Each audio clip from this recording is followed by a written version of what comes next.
يا ولد ما حد عنده 500 ربع ساعة. والله أنا ما عندي، لو عندي شاطر. لا والله مشكور صايم ما متعشي، بدي بس 500 لو اعطيك ربع مني كان اموت. جالس شو اسوي؟ اريد لفة ولا بلبي؟ كافي شو تاكل؟ كافي لا تعفطون فراط. عندي فكرة، ليش ما نسوي عرض هنا ويعطونا فلوس يجي 5000 هي نشتري بهم فلافل وبيبسي. اي انا موافق. وانا من موافق. يلا خلينا نحضر خطة. يلا شباب طلعوا صفحة 125. افت احنا ما عندنا صفحة 105. نشبك الخالة وطلع صفحة 125.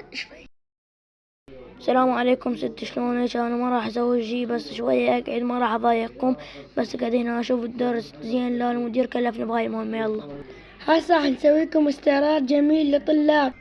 سيت ماكل قيمة، ما خدتش سيت دواخل اكبر بيك هسه. عيف ست بس احنا رجعنا نسوي مشروع. يلا هسه احنا عروض منو كتل عبد الرحمن.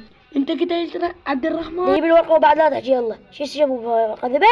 اعترف ليش كلها طماطم ابيض. بس انا قلت بس طماطم وبيض.